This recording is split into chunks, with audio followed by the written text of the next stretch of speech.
cualquiera, ni es un título que robé a nadie.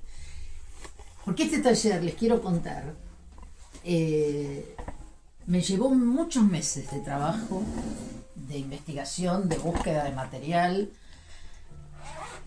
de recuerdos. No sé por qué, y de verdad no sé por qué, le puse tanto amor y tanta dedicación.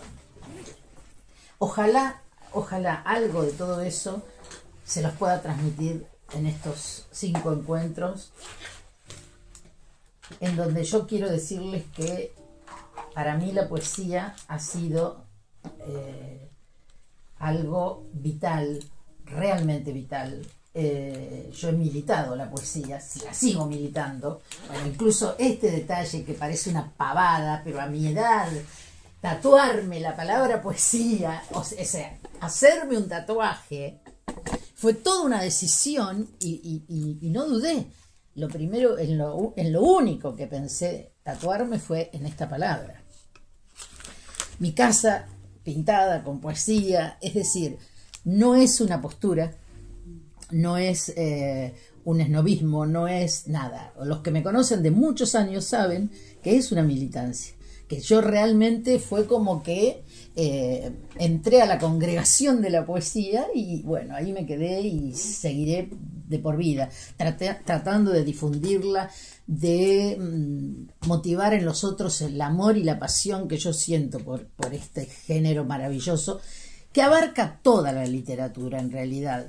Lo que pasa que la palabra poesía para mí es la más fuerte, la que más significación tiene cuando quiero englobar todo esto, ¿no? de la maravilla de las palabras escritas e incluso orales, porque en la literatura tenemos tanto la escritura como la oralidad, ¿no es cierto?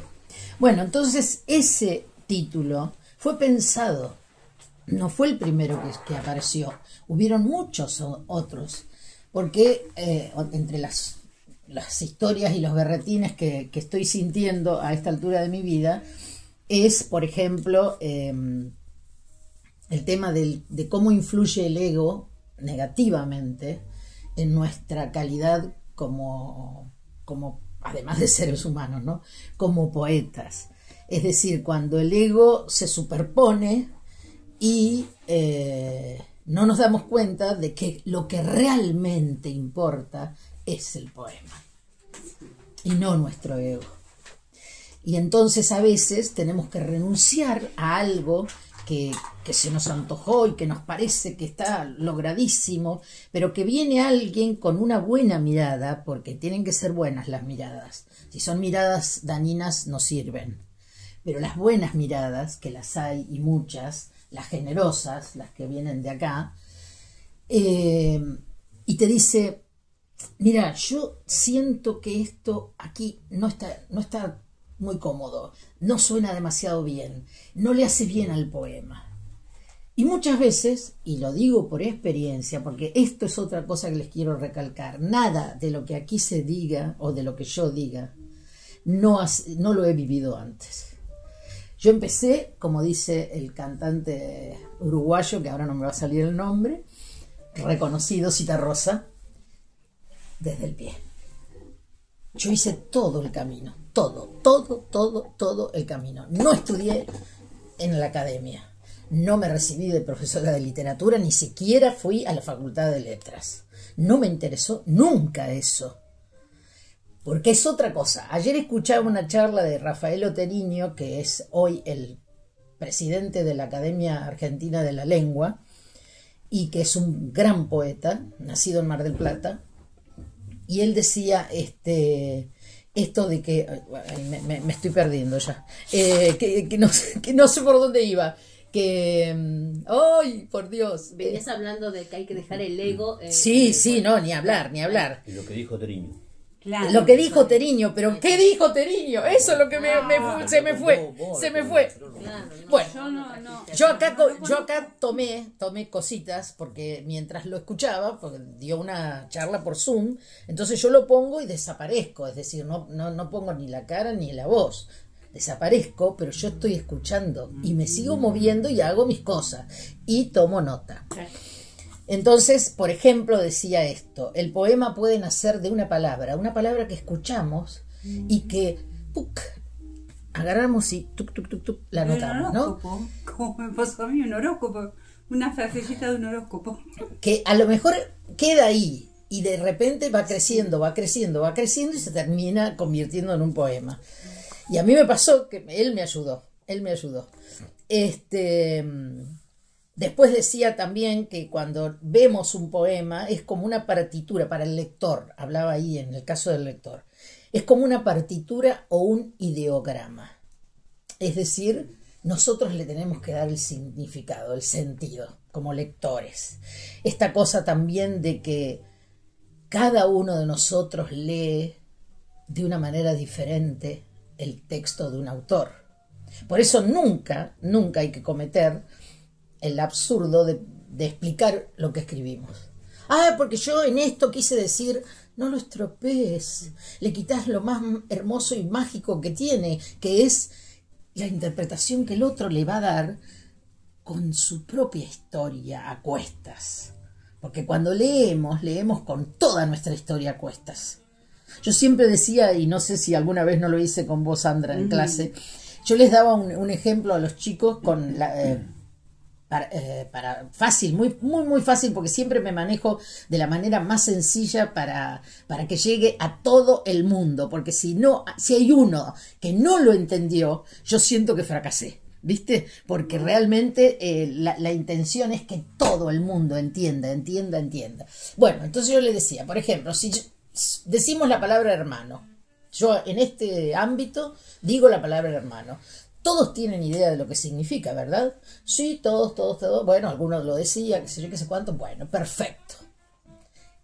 Ahora vamos a hablar de la polisemia, es decir, de la multiplicidad de significados que una misma palabra puede generar en todos los oyentes o lectores. Lo mismo que un texto. Supongamos que en este auditorio hay una persona que es hijo único. ¿Le va a resonar igual la palabra hermano que al que tiene 10 hermanos?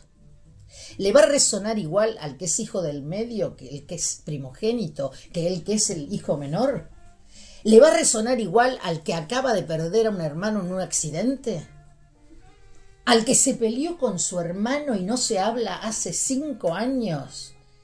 ¿Y esa palabra empieza a hervirle adentro en el pecho? Bueno, eso pasa cuando leemos un texto. Ninguno de nosotros, va a sentir exactamente lo mismo. Por eso, explicarlo es cometer un pecado mortal. Es hacer un acto de herejía. El autor tiene que cerrar su boca. El poema se explica por sí solo. Y es el lector el que lo va a descifrar, ¿no? Y lo va a descifrar con sus medios, con sus herramientas, con su capacidad, con su historia. Por eso nunca expliquemos a un lector, aunque nos pida, eduquémoslo. No me pidas eso. Pensá vos, claro. ¿Qué quise decir? Claro. Pensá vos, porque vos me lo vas a enriquecer al texto. ¿O no les ha pasado que por ahí viene alguien y lee algo de ustedes y dice, ay, che, ¿qué? ¿Acá quisiste decir tal cosa?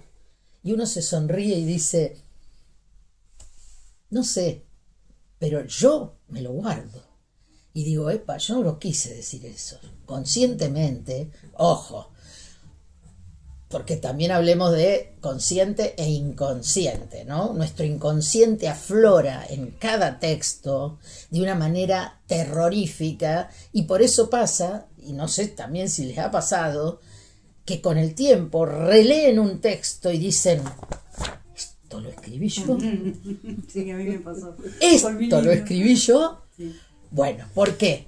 Porque dijimos algo que en ese momento cuando lo hacíamos ni siquiera sabíamos que lo sabíamos, porque estaba allá, en ese nivel del inconsciente que aflora. Es más, hay estudios científicos en donde el psicoanálisis y la poesía se vinculan enormemente, porque justamente el poeta dice cosas como en terapia. Cuando vos empezás a... y de repente salís con algo y decís, ¿por qué me acordé de esto ahora? ¿Cómo fue que apareció esto? ¿Cómo fue que nunca me di cuenta de esto? Y bueno, y va apareciendo así. Así que nunca expliquemos un poema, ni a pedido. Seamos firmes, pongamos un límite. No, no te lo voy a explicar, porque es como desvalorizarte. Si yo te lo explico es como desvalorizarte, porque no creo en tu capacidad para entenderlo. Pero uno puede jugar, como nos enseñaste, con los finales. El otro día el doctor Cubero me manda un escrito de él. Yo digo, es un gran escritor también, y Alberto Cubero. Y entonces, sí, lo conozco. Me manda un escrito de un libro que va a sacar ahora, pero lo tengo, pero como somos amigos, así, y tenemos un poco el tema del yo y todas esas cosas en común, por ahí hablamos un poco. Entonces, leo el texto y digo, ¿qué querés que haga? Está perfecto. Y me dice, no, quiero una crítica. Y la única crítica que puedo hacer es que tenía todo el tiempo la esperanza de que el tipo se la iba a arreglar para sobrevivir, le digo. Y no. Pero lo acepto como vos lo escribiste, es verdad. Claro, lo aceptás al texto de él. Pero te cuento, y de eso vamos a hablar hoy, existe un permiso de que vos retomes ese texto, por supuesto. No lo toques al texto de él, pero lo retomás. No es mi. No, pero ponele. Y vos escribís ese final que es para vos el que vale o el que buscabas. Yo creo que iba leyendo y rezando para que apareciera alguien. No sé, algo. Bueno, les quería decir entonces, para seguir un poquito el orden, porque si yo me dejo, no, por favor, tráiganme de vuelta, por favor. Bueno, lo que importa es el poema, entonces queda muy en claro que lo más importante para el poeta es el poema. O sea, que podamos nosotros ser el instrumento de escribir la mejor versión posible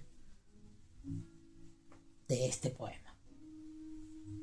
Aquel o el de Maya, ¿no? Bueno, nosotros somos el instrumento, no somos lo importante. No nos pavoniemos.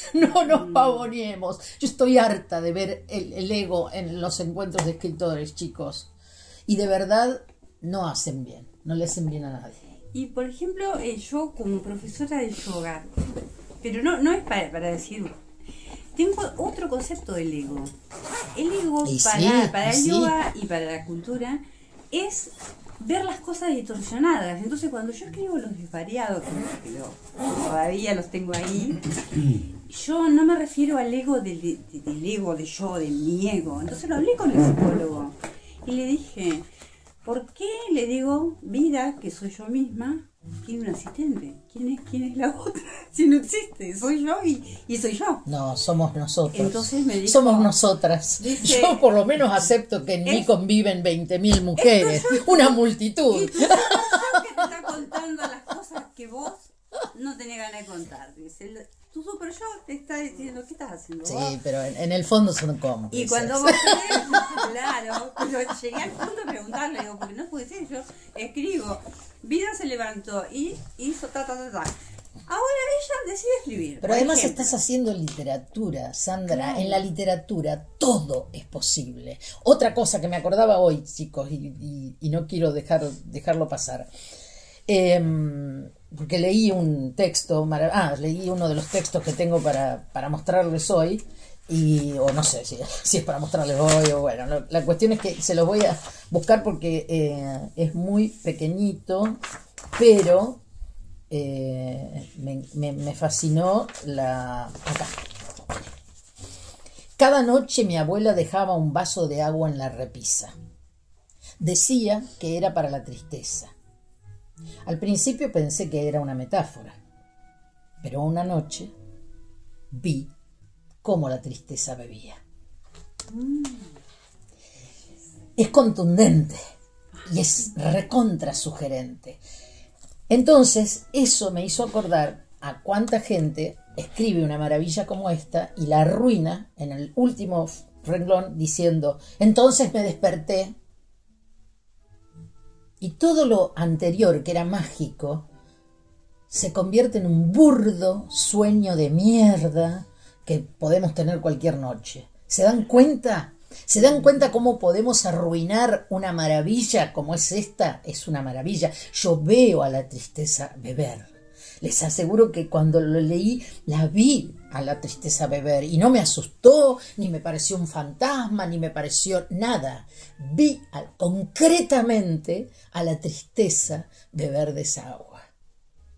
Entonces, esa es otra cosa. No arruinemos con traerlo a la realidad. Por favor, si nos animamos a emprender el vuelo, volemos, pero no bajemos acá, no, ya está, volemos, que eso es la maravilla, eso solo nos permite la literatura. El hombre tiene un montón de capacidades, el hombre, la mujer, el ser humano, tenemos montones de capacidades, pero nos ha sido vedada la de volar. Nuestra única manera de volar es acá, a través de la literatura, del arte, porque yo pienso que los pintores, los músicos también vuelan. Creamos mundos, nosotros con la palabra creamos mundos. Entonces no cometamos nunca otro pecado mortal que es bajarlo a la realidad. Porque pensamos que el otro no lo va a entender. No subestimemos a nuestros lectores. Nunca los subestimemos, nunca. Ni por la edad, ni por la educación, ni por la facha, ni por la plata, ni por nada. Andás a ver qué mundos interiores tiene esa persona. Y lo que puede descubrir en lo que vos escribiste, que a vos no se te había pasado ni por las tapas.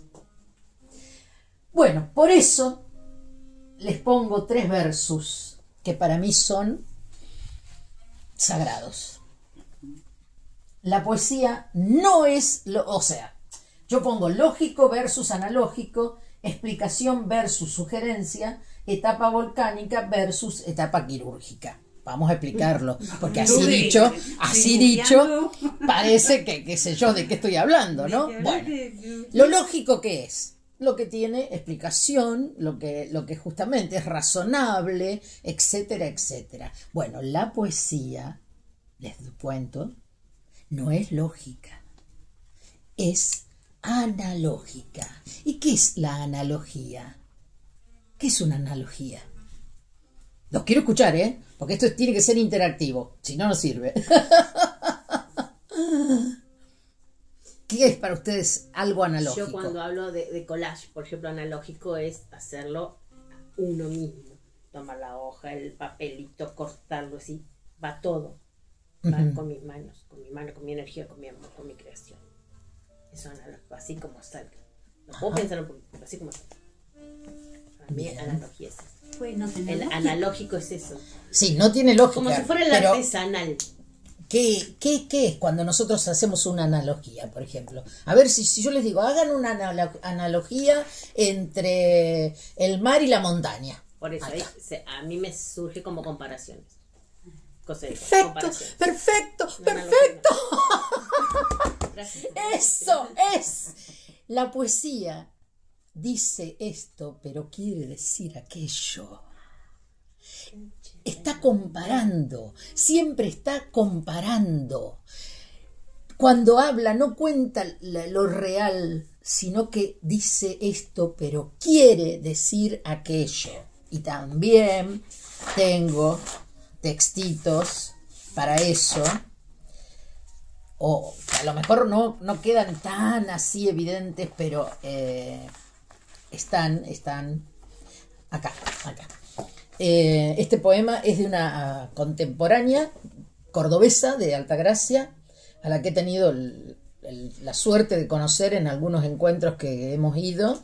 Es una poetasa con todas las letras. Se llama Claudia Tejeda, la pueden buscar en redes. Todo lo que traigo, casi todo lo que traigo para este taller es actual están en las redes, están vivos, los pueden buscar, seguir, acceder a ellos, y nutrirse, sobre todo, porque eso es lo que quise también. Muy actualizado, porque esta viejita está actualizada y no se queda con el pasado o en el pasado. Del pasado todo lo que me sirvió y agradecida, pero también el presente, este momento en el que estoy viviendo. Acá les voy a traer, vamos a hablar de unos textos o unas clases de textos que ustedes van a decir, la Olguita se volvió re loca, se mamó antes del taller, bueno, pero lo aprendí en ese bendito posgrado de gestión cultural y comunicación que hice con Flaxo, y que justamente si algo maravilloso tuvo fue que cada clase era un asombro. Cada clase era una sorpresa, nada me pareció aburrido, nada me pareció porque otra cosa que puedo contar de mi pasado docente, capacitaciones, otra vez lo mismo, nunca nada nuevo, qué aburrido, yo iba a todo con la alegría de un chico, ¿viste? Con el asombro de un chico, a ver, y a lo mejor me encontraba con que mucho de lo que se decía lo conocía, pero siempre, inevitablemente había una perlita. Esto nunca lo había visto, así que me lo colgaba, ¿viste? Y me iba feliz de la vida, porque había tenido sentido ese ir al curso, y bueno, y entonces eso, que siempre hay que estar actualizado también. A mí me gusta mucho eso. Y este curso era así, me deslumbró. Fue un año entero de cursada por Zoom, con todo lo que eso significa, los trabajos prácticos. Bueno, Poesía y Pico nació gracias al curso, porque yo tuve que hacer un proyecto cultural y presentarlo al profesor. Y el profesor me lo aprobó, y entonces dije, esto no puede quedar en una carpetita, esto tiene que tomar vida, y bueno, ahora ya tiene un año el bebé. Y acá tenemos a la gran locutora, la voz, ella es la voz, argentina no, la voz de Poesía y Pico. Bueno, les decía, Claudia Tejeda, una súper poetasa actual, de la edad más joven que yo, obvio, siempre, todos son más jóvenes que yo ahora. Viste que llega un momento en que todos son más jóvenes que vos. Cuando encuentro uno más viejo ya me empiezo a asustar, porque digo, uy, ¿esto qué significará? ¿Viste? A mi primo, que es el último que queda en la línea de los que van, le digo, no te mueras, hijo de puta, porque después sigo yo. Él es el nieto mayor y después sigo yo. Ay, así que le tengo prohibido morirse. No se puede morir. Bueno, les voy a leer este poemita de esta muchacha, que se lo pedí especialmente por consejo de Rafael Oteriño, a quien escuché en otra clase y la nombró y habló de ella. Como yo la conocía, inmediatamente me comuniqué con ella y le digo, Claudia, necesito tal poema tuyo para un taller que voy a empezar a dar en agosto. Y bueno, como reaccionó con la alegría lógica de alguien que humilde, que no se pavonea, y que dice, ay, qué hermoso, Olguita, que sirva para algo, después me contás qué pasó, y etcétera, etcétera.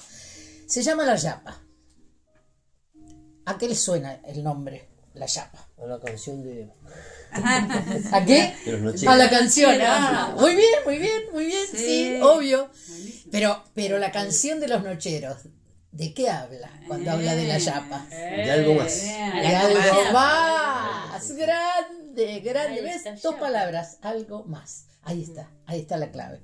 Bueno, y ustedes van a tener que descubrir ese algo más del poema, que es muy simple, ¿eh?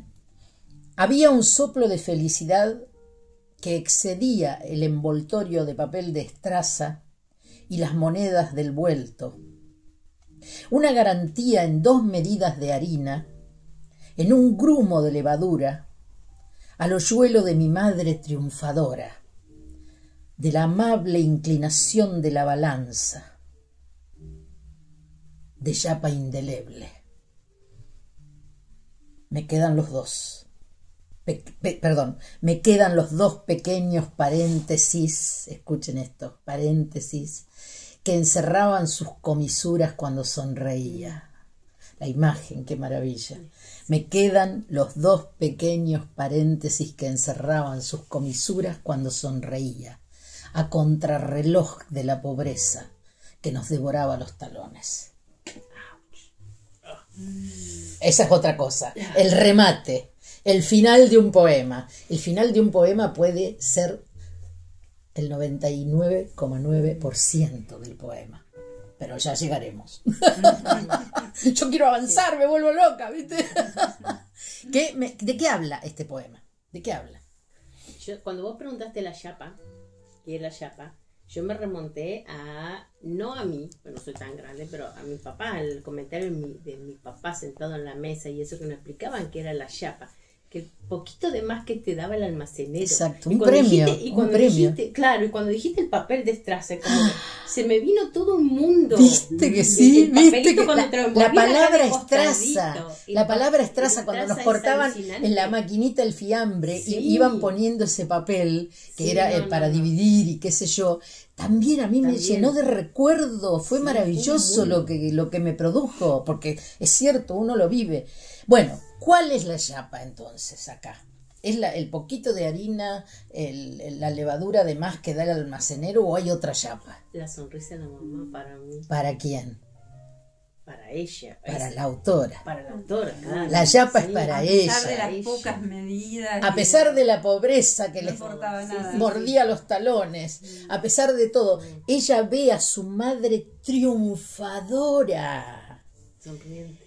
En acto tan mínimo como recibir una pizquita de harina o de levadura más.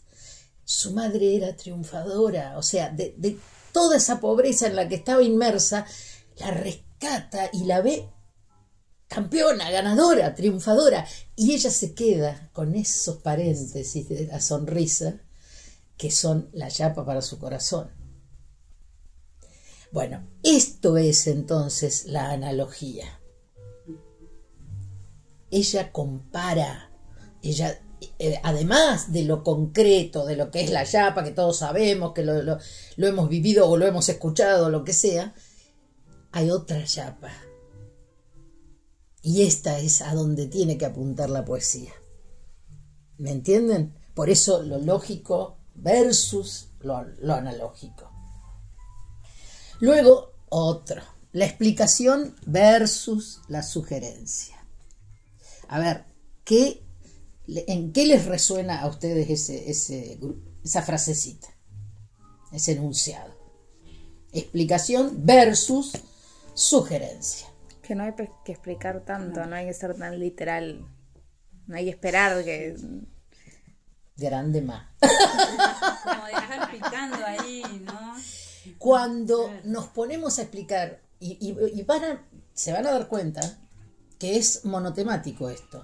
Cuando nos ponemos a explicar, estamos subestimando al lector, porque le estamos dando de más, en lugar de dejarle la sugerencia para que él imagine. Porque esto que nosotros hacemos se cierra con un lector.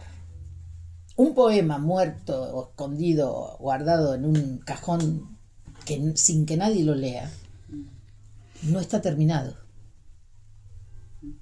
Es un poema incompleto porque le falta la mirada del otro que lo desmenuza, que lo analiza, que lo interpreta, ¿no?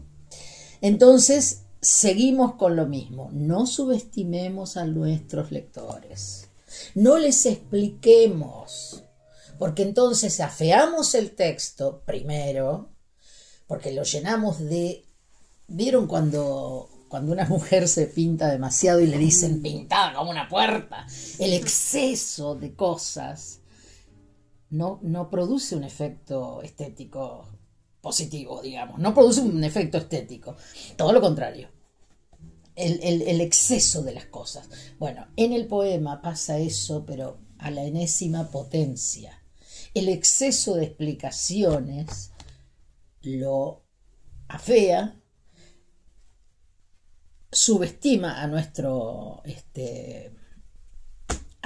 lector. Yo digo, hablo del lector porque hipotético lector, qué sé yo, puede ser tu hijo que lo lee, tu marido, un alumno, un amigo, en una reunión de taller, no importa quién es el lector. Pero ayer justamente Rafael Oteriño, que también lo voy a citar mucho porque estoy muy entusiasmada con él, porque fue tan mágico lo de ayer, chicos, tan mágico. Viste, cuando yo dije, yo lo voy a escuchar, qué sé yo, qué sé cuánto, pero por supuesto haciendo cosas. No saben cómo fui frenando. Fui frenando y fui quedándome al lado, porque no me quería perder una palabra. O sea, la magia que el tipo instaló, imagínense, a través de un celular y con una loca de la guerra que andaba dando vuelta por la casa y qué sé yo, me atrajo, me abdujo, como los platos voladores, y me llevó a sentarme y a ponerle toda la oreja y la atención y a escribir en el chat: qué mágica tarde, maestro, ¿viste? Porque realmente fue un clima y estaba solita mi alma, pero no se imaginan, la casa se pobló de magia, de seres imaginarios, de maravilla, de música, de poetas que venían a través de la voz de él y todo eso, ¿no? Así que bueno, mágico el tipo, mágico, se los recomiendo, lo pueden buscar, está también en redes para leer poemas de él y todo eso. Y ahora, como les digo, es la máxima autoridad en la Argentina de la Academia Argentina de Letras. Es la primera vez, y él y el vicepresidente es Santiago Kovadlov, 2 poetas. Es la primera vez que la academia está liderada por 2 poetas. Es todo un avance. Porque así como nosotros amamos la poesía locamente, en ciertos ámbitos, la poesía es la hermanita pobre, la pariente pobre, ¿viste? No vende, la verdad. Venden, qué sé yo, venden los grandes nombres y muchas veces para tenerlo de decoración en tu casa, ni siquiera para leerlo. Otra cosa, tenemos que leer poesía siempre, todos los días. Y para eso las redes nos ayudan un montón. Porque hay una revista, por ejemplo, española, que se llama, Senda, pero con Z. Bueno, la pueden buscar en las redes, trae poesía todo el tiempo en español, obviamente, o sea, accesible a nosotros. Otra página de internet, de Instagram, que se la súper recomiendo, Círculo de Poesía. Así lo buscan, @Círculo de Poesía, les va a salir la página. Todos los días publican poemas, y poemas nuevos, de gente que está escribiendo ahora, entonces nos tienen recontractualizados.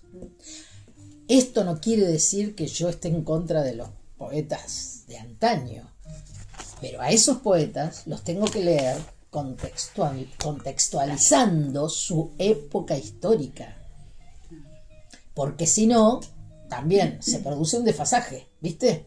Es como cuando hoy, yo lo escucho mucho, sobre todo en los hombres, dicen: hoy esa novela no se podría publicar. ¿Por qué? Porque toca cosas de la violencia de género, ponele, o tipo de temas así que se han ido instalando en la sociedad en los últimos años.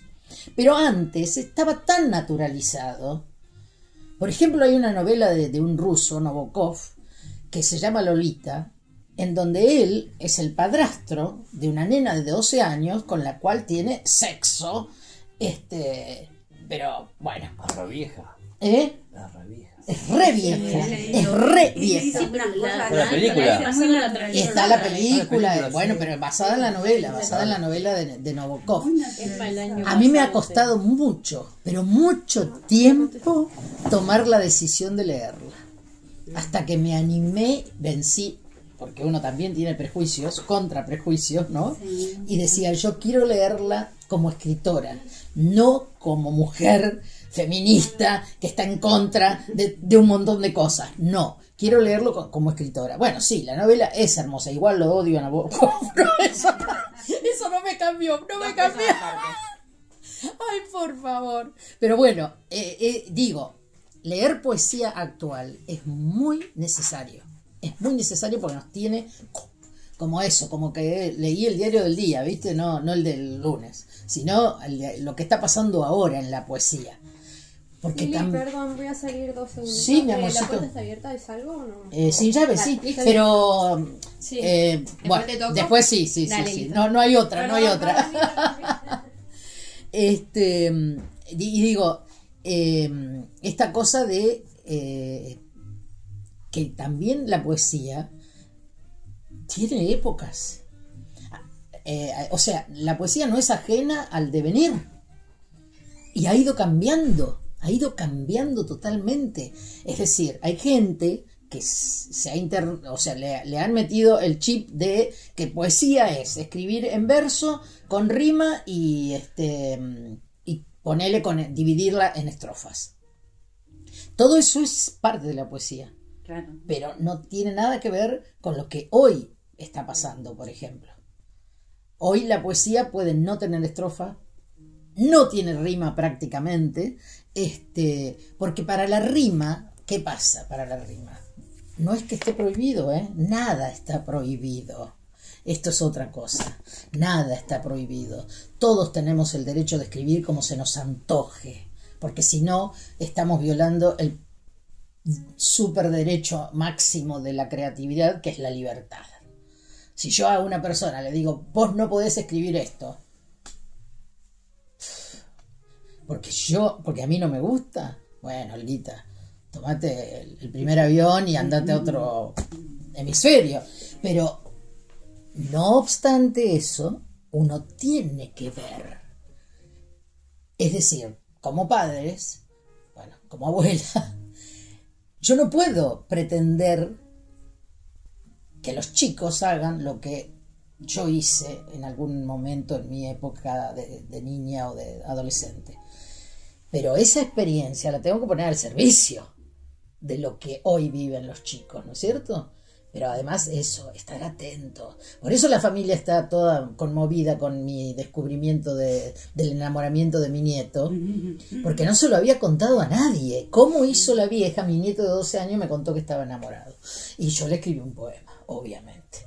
Y se lo mandé ayer y el tipo me contestó. No contesta jamás un WhatsApp. Me lo contestó. O sea, está tan enamorado el loco que eso lo supera, ¿me entendés? Bueno.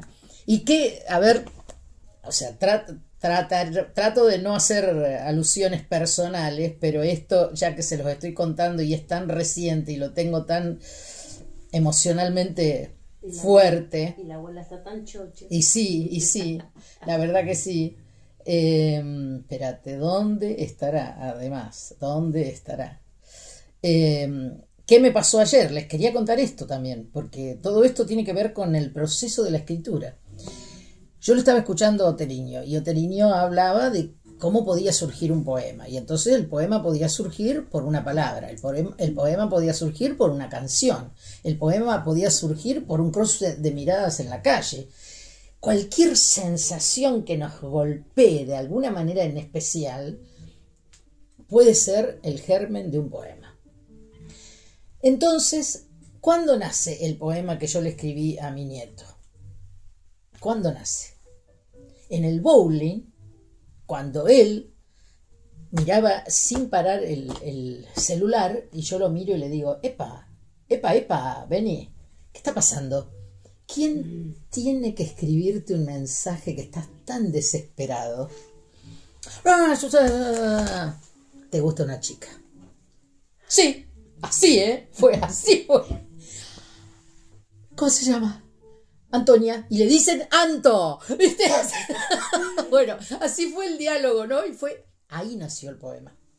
Es decir, él sembró en mí una emoción tan fuerte, porque ver a mi nieto enamorado es tan tremendo para mí, tan maravilloso. Es esta cosa de la vida que sigue, el ciclo de la vida y el ciclo del amor y todo eso. Bueno, entonces el poema había nacido ahí, pero todavía estaba dando vueltas, porque yo iba tirando ideas en el aire, en el aire las iba tirando, imaginando cómo podía escribirlo. Y ayer Otteriño dice la palabra alcanfor.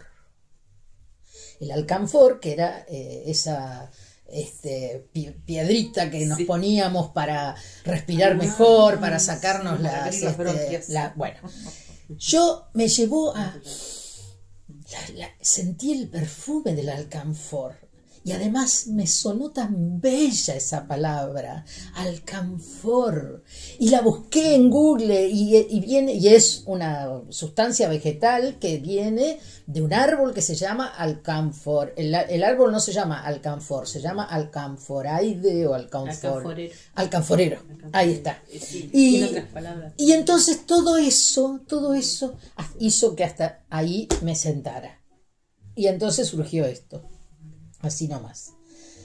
Lo noté en su inquietud, y un alcanfor bajó como río caliente. La vida en pie de amor, en resistencia. Sangre de nuevo enamorada en los ojos del nieto. Me encandilan. Bueno, ahí les aproveché esto y por eso nada más, nunca más un ejemplo, pero... porque estoy muy como a flor de piel con esta experiencia, ¿no? Y cómo nació el poema. Porque ese es otro tema que... ¿Cuándo comienza un texto? Ese es otro tema que hoy quiero que charlemos. Pero antes, no me tengo que olvidar de la etapa volcánica versus la etapa quirúrgica. Bueno, ahí está. Bueno, dale.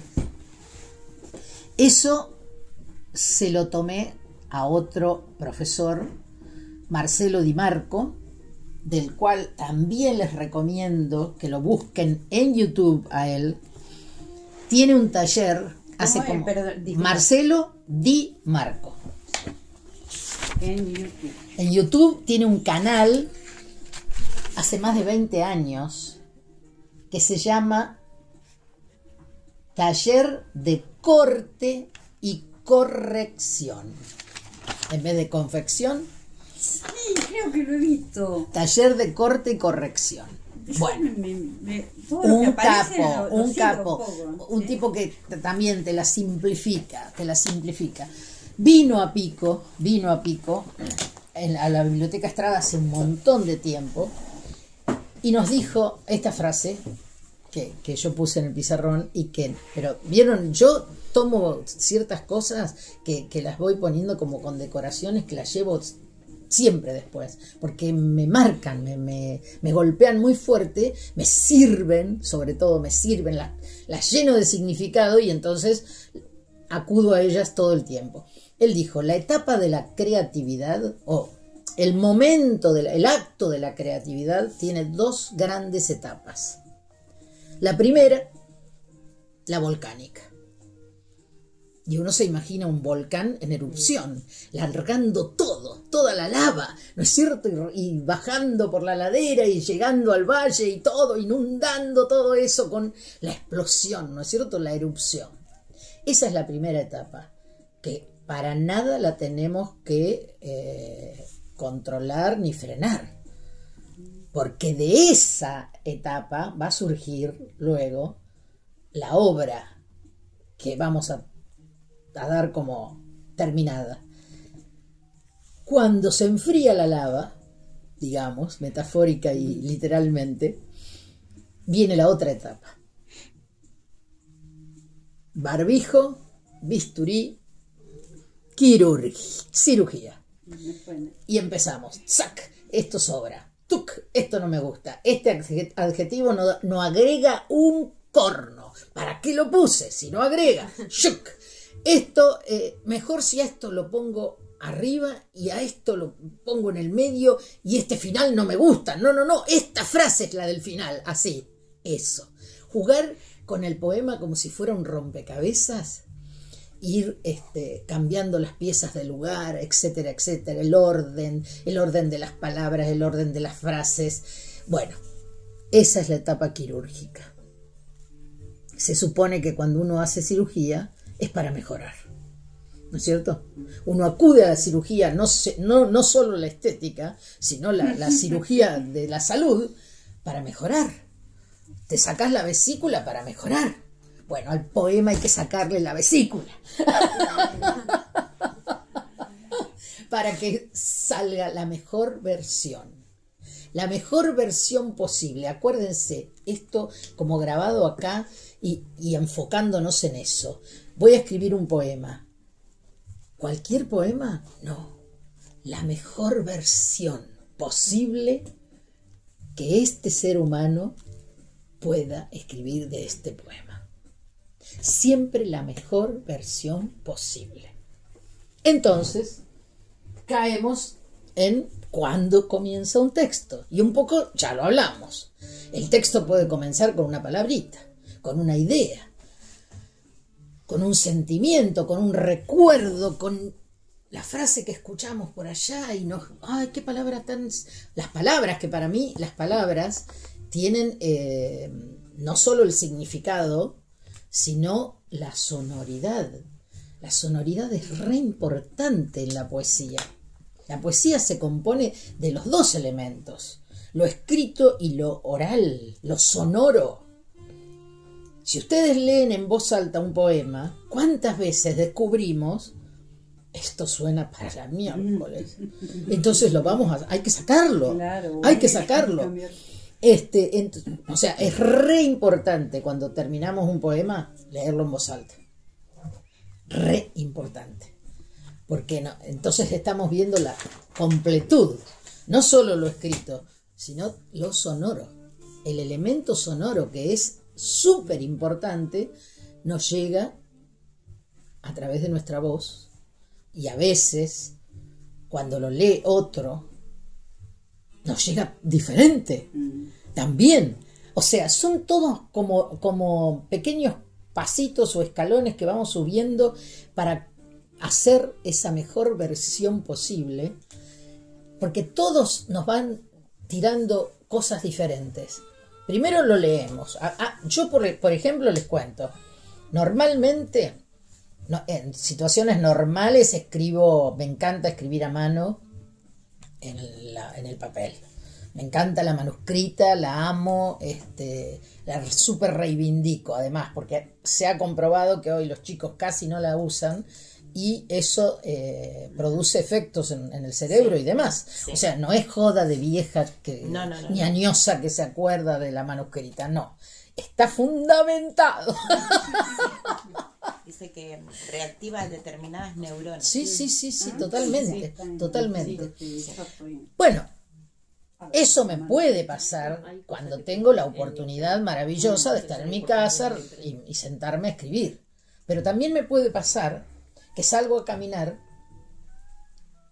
y me voy por el paseo de Belgrano y veo en un costadito así como un pedacito de un banco de cemento que supo haber alguna vez. Pero yo no veo el banco, ni pienso que eso fue un banco. Me quedo mirándolo. Esto que les estoy contando es real, me pasó, o sea, no lo estoy inventando en el momento. Yo vi una columna jónica de la época del Imperio Romano. A eso me trasladó la pata renga del banco, que estaba ahí como lo último que quedaba, el último rastro de... A mí me llevó al Imperio Romano. Y entonces escribí un relato, un micro relato, donde cuento que justamente la columna esa se convierte en una columna jónica y veo los monumentos y estoy en el imperio y digo de qué está compuesta, de no sé qué material del Tirreno y no sé cómo y qué sé yo, qué sé cuánto. Y el relatito termina cuando supuestamente yo traigo la pseudo columna jónica y la meto en mi jardín. Y el jardinero dice: ¡oh! Mire que traerse esa tosca acá. usted también tiene unos gustos más raros. Y yo pienso, él no sabe que para mí es el Imperio Romano. Claro. Entonces, ¿cómo hice? Con todo ese mundo que se me apareció. Salvador, la época están actualizados. Nada es desechable. Ni el papel, ni la manuscrita, ni el celular. Aunque lo escriba con un pulgar y no con los 2 dedos así como hacen los chicos. No importa. Yo escribí mi primera versión de esa historia, ese micro relato que se me apareció, gracias a esto. Y no lo perdí. Porque ¿qué pasa si yo hubiera pensado todo esto, pero no tenía dónde registrarlo? Cuando llego a mi casa, rescato solamente los restos de la columna, pero no el micro relato que sí apareció ahí. Porque esa es otra cosa. La poesía, la literatura, el micro relato, lo que sea, aparece. Y si no estás atento, voló. Y muchas veces decís, no, estoy dormida, mañana, nunca más. Hay que prender el velador, levantarse, agarrar la lapicera y escribirlo. Y a lo mejor mañana, cuando lo leas, digas, uy, no, qué podrio es esto, qué sé yo. Pero bueno, ahí lo tenés para constatar y desecharlo, en todo caso. Claro. Pero mucho peor es que te levantes y digas, ¿dónde está? ¿Dónde está? Y quieras, exacto. Es como un dictado que te viene. Por eso a veces yo digo, cuando uno no puede, mejor dicho, si quiere protegerse de ciertas lenguas bífidas, no puede contarle a quien no está en la maravilla esta de la creatividad, que por ejemplo siente que una voz te dicta y vos agarrás. ¿O en qué momento surgió? Oh, claro. ¿Qué pasa? Entonces, porque te van a mirar y van a decir, no, siempre lo sospeché, pero ahora lo confirmo, está re loca, ¿viste? Pero si yo se los cuento a ustedes asienten, porque no estoy hablando de algo que nunca les pasó. No, me pasa todo el tiempo. Ahí está. Eso es lo maravilloso de hablar entre quienes aman esto. Porque por eso digo, es como, perdón por la palabra que voy a usar, pero esto es casi como una secta. Es decir, aquí estamos después la poesía hay que difundirla, hay que hacerla pública, hay que transmitirla para que toque el corazón de todo el mundo. Porque yo creo que la poesía nos ennoblece cuando la percibimos, cuando la recibimos. Pero cuando estamos hablando de estas cositas de la creación y de cómo generamos un texto, de cómo nace, de cómo...